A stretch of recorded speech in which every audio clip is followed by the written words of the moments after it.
Ayer nos enteramos de una noticia realmente trascendental para la Argentina, que llegó desde Nueva York, y es una decisión de la jueza Loretta Preska, que pretende ordenarle al Estado argentino que entregue el 51% de las acciones de YPF a un fondo buitre que se llama Burford, que compró la posibilidad de litigar contra el país por la expropiación de YPF, pese a que no tenía ningún vínculo con YPF, ni antes de la expropiación, ni 3 años después de la expropiación, cuando se había terminado todo el proceso. Esta decisión de la jueza Loretta Preska se da en este contexto. La misma jueza ya condenó, y ahora les voy a contar la historia de esta condena y cómo se llega a estos números, pero esta jueza ya condenó al Estado argentino a indemnizar a este fondo buitre, que no fue damnificado, pero compró este juicio como si lo fuera, a indemnizar a este fondo buitre en más de 16.000 millones de dólares.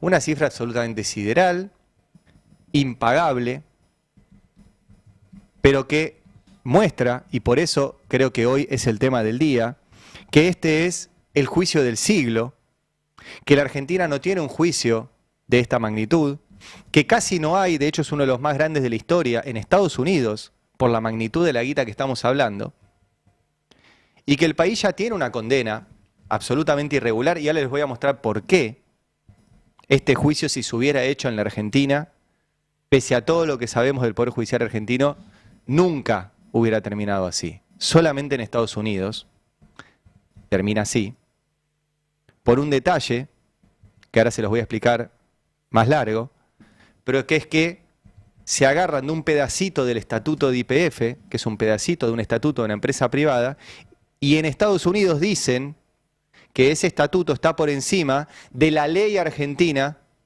que dispuso la expropiación de YPF en el 2012. Una ley que salió del Congreso. Y ayer la jueza Loretta Preska, luego de condenar a la Argentina apeló ese fallo y está en revisión en la segunda instancia, el de los 16.000 millones de dólares, dijo que mientras se resuelve si tiene que pagar, pueden empezar con la ejecución de ese pago. Eso el Poder Judicial estadounidense lo permite. Para que se entienda, si vos tenés una causa judicial y la ganaste, pero la otra persona apeló, mientras el caso está en segunda instancia, vos podés iniciar la ejecución de esa condena. Ahora, eso tiene sentido, capaz, cuando se trata de 2 empresas, o 2 personas, o una empresa y una persona, porque además está establecido que si en segunda instancia ese fallo se revisa, devuelvas la guita. Obviamente esto no está pensado cuando del otro lado hay un país soberano, como la Argentina, que no va a desaparecer, que no va a dejar de pagar. Por ende no tiene ningún sentido andar apurando la ejecución de esa condena cuando todavía no está confirmada. Pero aún así, la jueza Preska dijo, vamos a apurarlo, como pidieron los fondos buitre, y ayer le dijo al Estado argentino, dame las acciones de YPF. Aclaro, ahora lo voy a desarrollar más, pero estoy haciendo la introducción, que eso no pasa. Primero porque el gobierno argentino puede apelar esta decisión, y ya dijo Milei que lo va a hacer, lo cual es una buena decisión y va en línea con lo que hicieron los abogados del Estado siempre. En segunda instancia, porque cualquier movimiento en las acciones de YPF lo tiene que decidir el Congreso Nacional. En tercera instancia, porque una jueza de Nueva York no tiene jurisdicción universal, y estamos hablando del Estado argentino y de bienes que son acciones que están acá. Y la jueza de Nueva York no puede disponer de cosas que están en la Argentina y que encima son propiedad del Estado argentino, pero sí son una señal de alerta grave sobre la posibilidad de que esto ocurra, y sobre todo es grave, y por eso voy a arrancar por ahí, la respuesta del presidente Javier Milei. Porque apenas se conoció esto, Milei publicó un largo tuit que desde el título ya es falso. Dice, un fallo contra Kicillof. Nos acabamos de enterar que la jueza Preska falló contra el Estado argentino en el caso de la expropiación de YPF. Y dice Milei, Independientemente de la cuestión de fondo, haber llegado a esta situación del país es responsabilidad directa del inútil soviético de Axel Kicillof cuando era ministro de Economía durante la segunda presidencia de la condenada CFK. Lamentablemente no le alcanzó con arruinar la economía argentina, así que ahora se está encargando de destruir la provincia de Buenos Aires. Al margen de la imbecilidad de Kicillof y de todos los que nos gobernaron antes, o sea, hasta ahí todo contra Kicillof. Ahora dice, sepan todos los argentinos que vamos a apelar este fallo en todas las instancias que correspondan para defender los intereses nacionales. Pasaron más de 10 años y los argentinos seguimos sufriendo las consecuencias del peor gobierno de la historia argentina. Postdata, yo avisé que el soviético es un pelotudo. O sea, si ustedes ven este tuit, el 99% del tuit está destinado a atacar a Axel Kicillof. Y el 1% del tuit a decir lo único que tenía que decir el presidente, que es, vamos a apelar este fallo. Yo repito, está muy bien la decisión de apelar el fallo. Es lo que hacen los abogados del Estado argentino, en este caso, desde siempre. Primero diciendo, la Argentina no tiene que pagar un mango, y segundo, en el caso de que hubiera que pagar, hay que pagar mucho menos de lo que dicen. Aún así, siempre la defensa argentina repitió, no hay que pagar un mango. Ahora, el problema es que Javier Milei es el presidente de la Argentina. Y así como hay continuidad en la estrategia jurídica de decir no hay que pagar un mango, y los abogados del Estado van a apelar, y menos mal que el presidente dijo esto porque, paréntesis, el jefe de los abogados del Estado actualmente se llama Santiago Castro Videla. Santiago Castro Videla fue abogado de los fondos buitre en este juicio. Perdón, abogado no, experto presentado por los fondos buitre en este juicio para alegar en favor de ellos. Se excusó, va a intervenir la línea de la Procuración del Tesoro, pero menos mal. Porque encima el jefe de los abogados del Estado, tampoco entendemos por qué lo nombraron, porque vos nombrás como jefe de abogado del Estado un tipo que no puede intervenir en el juicio más importante que tiene el Estado, porque fue defensor de la otra parte, que es un fondo buitre que le reclama al Estado 16.000 millones de dólares. Cierro ese paréntesis, que es otra cosa insólita, para decir, bien que Milei dice que se va a apelar, ahora es el presidente. Entonces, hay continuidad en la estrategia jurídica, el problema es que hay continuidad en el Estado. Y cuando el presidente de la Argentina dice, la culpa de esto la tuvo el ministro de Economía de la Argentina, o sea, el Estado argentino, está jugando para los buitres. Los abogados de los fondos buitre ayer, con el tuit del presidente, se hacen un festín, porque lo presentan en el juzgado y dicen, ¿ven que el presidente de la Argentina nos da la razón? ¿Que esa expropiación estuvo mal hecha? Y yo voy a aclarar algo y ahora lo voy a mostrar. La expropiación no estuvo mal hecha. En términos jurídicos, en términos económicos y en términos políticos. La expropiación de YPF fue una gran decisión en términos jurídicos, en términos económicos y en términos políticos. Pero Milei, que es el presidente, y su tuit es una declaración como presidente, dice la culpa es nuestra. En un juicio donde tenemos que decir, nosotros no somos responsables. ¿Se entiende el problema de tener un presidente que se tuitea encima? Y que en medio de una campaña electoral, solamente para golpear a su contrincante electoral, que es Kicillof, reconoce que el Estado argentino actuó mal. Él va a decir que él tuitea como ciudadano, no como presidente. Y eso te puede servir en Comodoro Pi para zafar de la estafa Libra. Vieron que la Oficina Anticorrupción dijo que Milei tuiteó como ciudadano, no como presidente. Y él dice que su cuenta de Twitter no dice presidente. Entonces él se autopercibe no presidente en su cuenta de Twitter. Ahora, para todo el resto de la humanidad, y sobre todo para un juez de Nueva York, Javier Milei es el presidente de la Argentina. Y si el presidente de la Argentina dice, el Estado argentino actuó mal, eso es prueba en un juicio para decir el Estado argentino actuó mal. Y estamos hablando, repito, del juicio del siglo. Por ende, el presidente está jugando para los fondos buitre. En lugar de agradecerle a Kicillof y a Cristina. Milei le debe a Kicillof y a Cristina su presidencia y la estabilidad económica de su presidencia gracias a la estatización de YPF y al desarrollo de Vaca Muerta.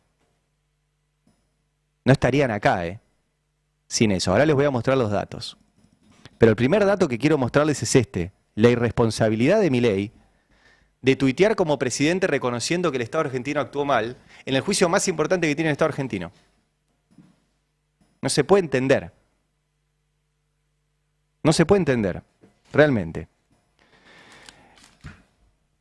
Ayer habló también y tuiteó José Luis Espert, que es el candidato en la provincia de Buenos Aires. Se sumó al tuit de Milei y puso: YPF nunca debió ser restatizada. Siendo 100% privada, funcionaba perfectamente. Kicillof la restatizó en 2012, violando el estatuto de YPF, y hoy todos los argentinos pagamos las consecuencias de su ignorancia supina. No solo tenemos un juicio perdido en Nueva York que tenemos que pagar 16.000 millones de dólares, sino que el 51% de las acciones que la jueza le exige al Estado argentino valen poco más de 6.000 millones, menos del 40% de la sentencia. Kicillof fue pésimo ministro de Economía, hoy pésimo gobernador.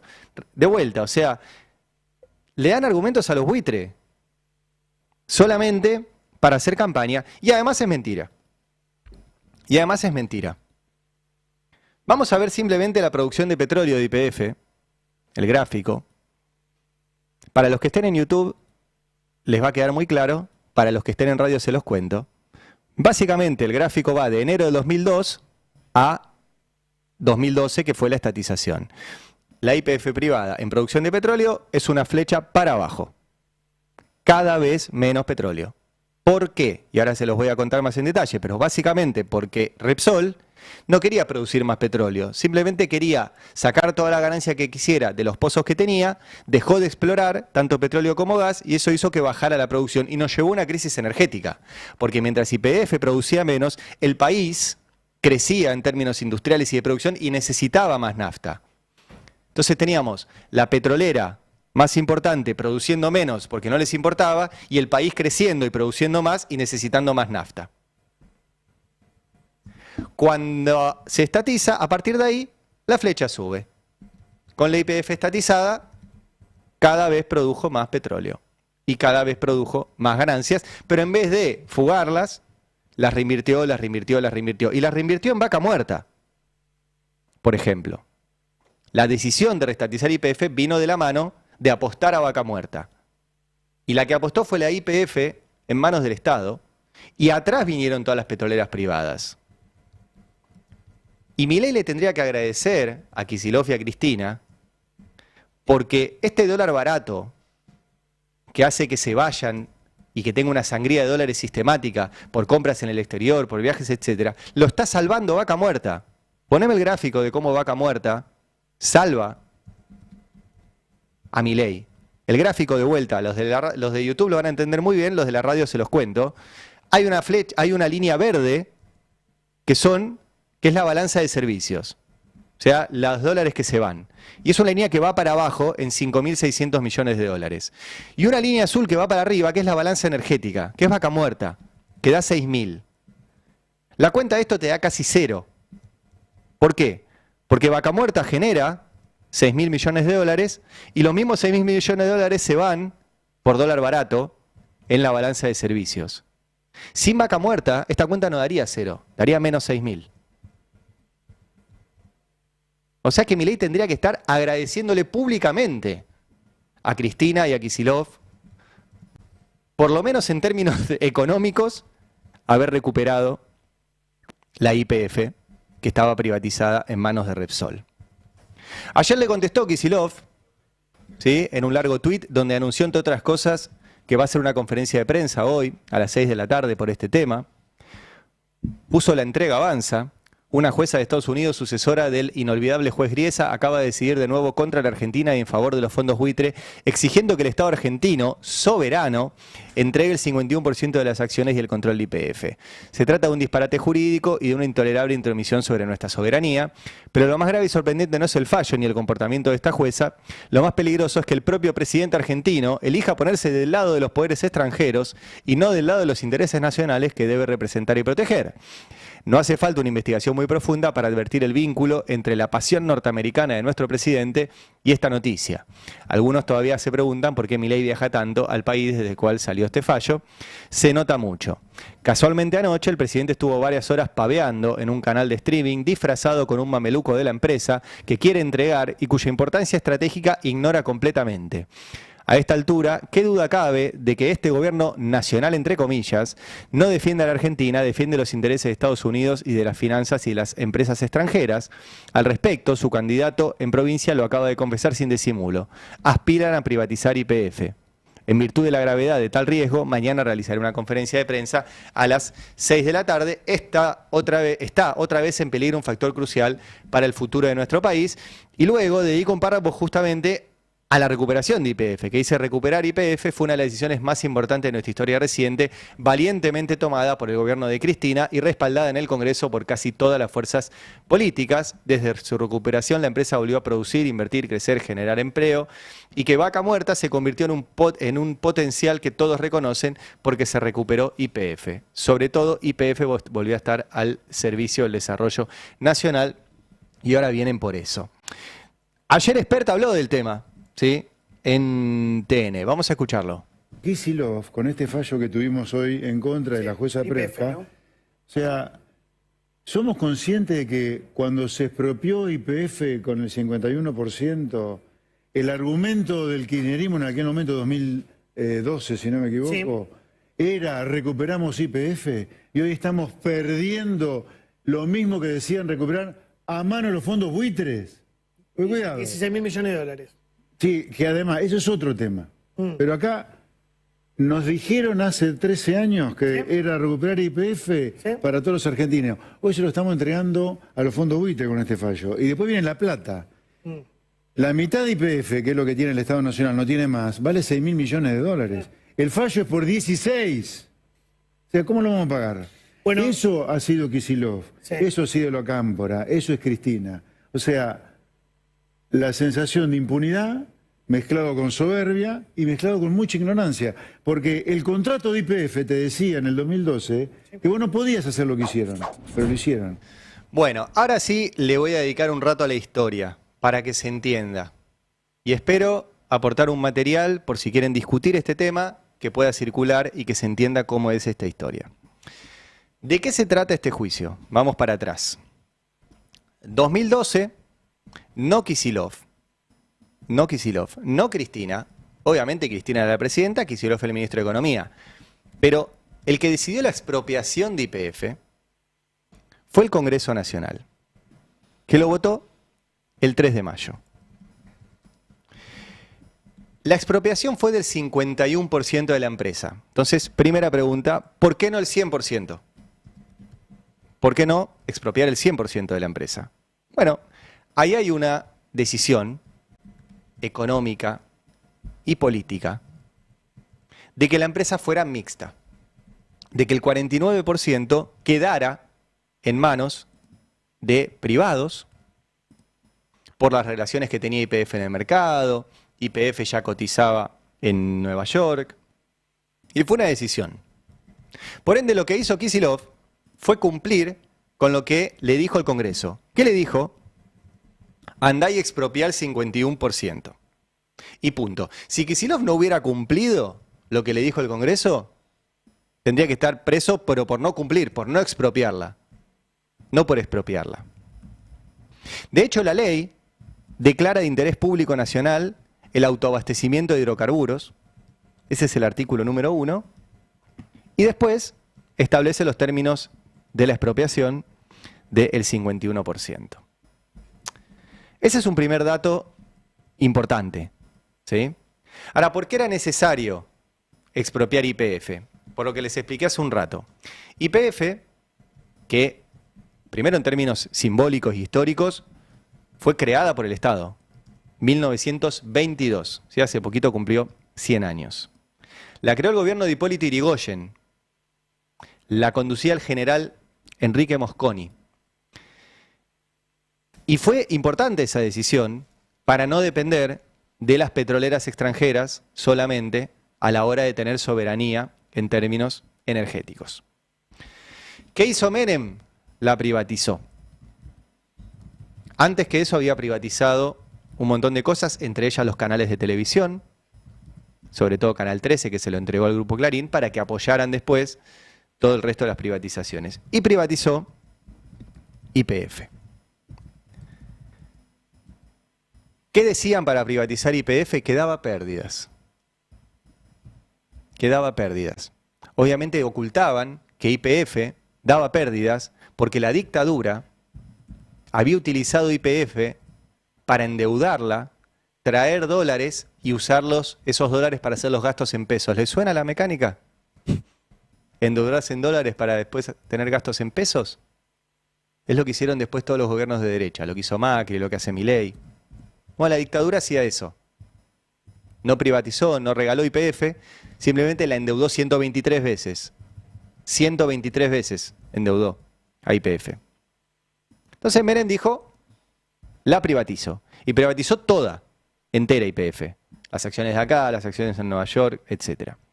Ahora, yo les decía recién que en vez de nombrar a Kicillof como el responsable de esto, que no lo es, si hay que poner responsables, hay tres nombres. Martínez de Oz, Menem y Dromi. Martínez de Oz, porque en la dictadura fue el que habilitó que cuando hay un juicio contra el Estado argentino, ese juicio se haga afuera del país. Alguien me dirá, bueno, eso lo hizo Martínez de Oz en dictadura, ¿por qué ahora sigue así? Bueno, es una responsabilidad de todos los gobiernos de la democracia que no cambiaron eso. De todos. De todos. Nadie quiso cambiar eso.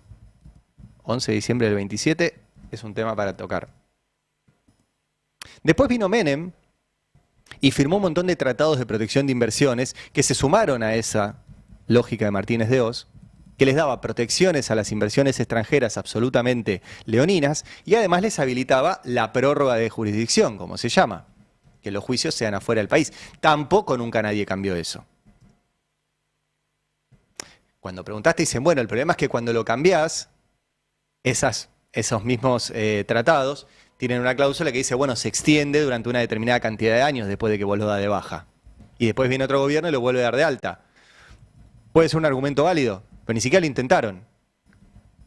Si lo hubieran cambiado en 2004, en 2014 ya se hubiera zafado de eso. Ahí me dirá, bueno, en 2004 había otros quilombos. Ya lo sé, yo sé que no es fácil y sé que desde la tribuna todos vemos el cambio de frente. Ahora, ya después de toda esta historia y que la Argentina es tristemente el país récord en juicios de empresas contra el Estado, récord es récord, ¿eh? No hay país que tenga tantos juicios en el CIADI como la Argentina. No hay país en el mundo, ¿eh? Ninguno. Es un tema a revisar. Pero lo concreto es que lo hicieron Martínez de Oz, Menem y que ningún gobierno revisó la posibilidad de los juicios en el extranjero. La otra cuestión, y vuelvo a Menem y a Dromi, es que cuando se privatizó YPF, dejaron una trampa en el estatuto que es la que explica este juicio. A vos te van a decir que es Kicillof, que fue la decisión de no sé. No. Acá hay una trampa en el estatuto de YPF que fue la ventana por la cual se metieron estos fondos buitre y esta jueza Presca para este juicio, que se las explico.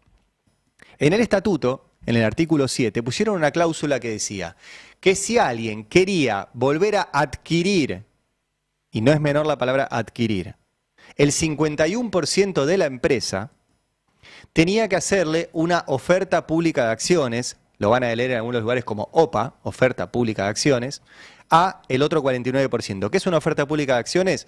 Cuando vos te quedás con el 51% de la empresa, le tenés que ofrecer al resto de los accionistas comprarle las acciones porque cambió el dueño. Eso está bien y funciona en el resto de las empresas también así. Ahora, ¿qué decía ese estatuto? Y ahí la trampa.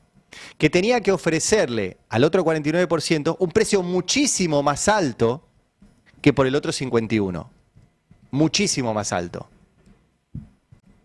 Entonces, eso hacía imposible la recuperación de la empresa. Esa fue la trampa.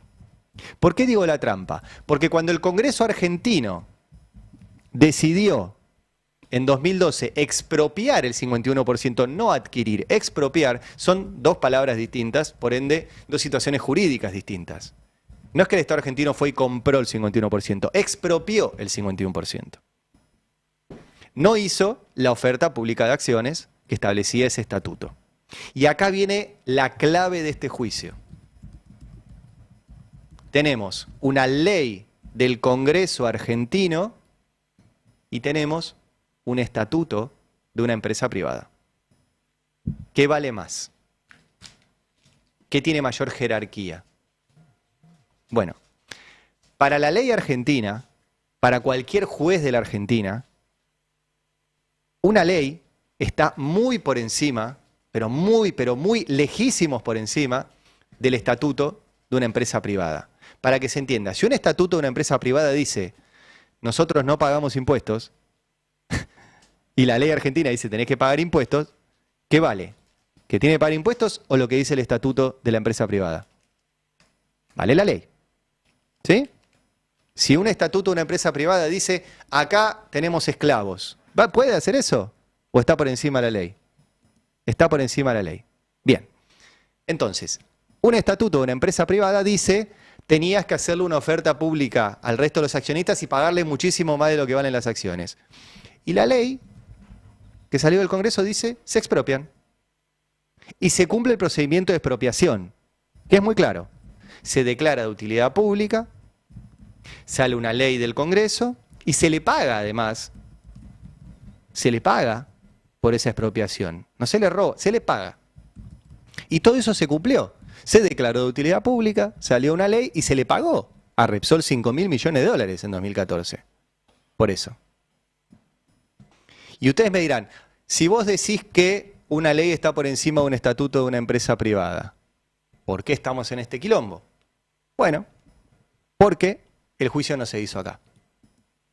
Lograron los fondos buitre que el juicio se haga en Nueva York. Y en Estados Unidos sí consideran que un estatuto de una empresa privada está por encima de una ley soberana. Esa es la clave del juicio. Esa es toda la explicación. No busquen otra cosa. Esa es toda la explicación de este juicio.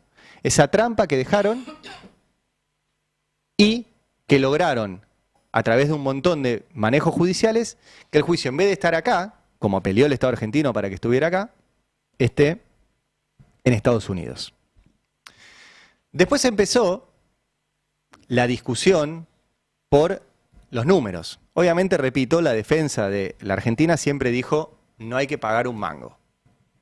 Nosotros hicimos las cosas bien. Bien. Y vuelvo a repetir, la decisión de estatizar YPF fue correcta en lo jurídico, en lo económico y en lo político. En lo jurídico porque se hizo como corresponde por el Congreso y por ley de expropiación. En lo económico porque le permitió a la Argentina recuperar su soberanía, su balanza energética y volver a producir y tener vaca muerta. Y en lo político por una cuestión soberana. Si tu país no tiene control sobre su política energética, la tienen otros. Ahí empezó la discusión sobre la guita, que es una discusión más técnica pero no menor, porque estamos hablando de 16.000 millones de dólares. Y la discusión era, como esa fórmula del estatuto decía que había 4 formas de calcular la guita, tenías que pagar la que diera más caro, la que diera más caro variaba en función de la fecha que vos tomaras para hacer el cálculo. La fecha tenía que ver con cuándo la Argentina tomó el control de YPF. ¿Qué decían los fondos buitre? Una fecha.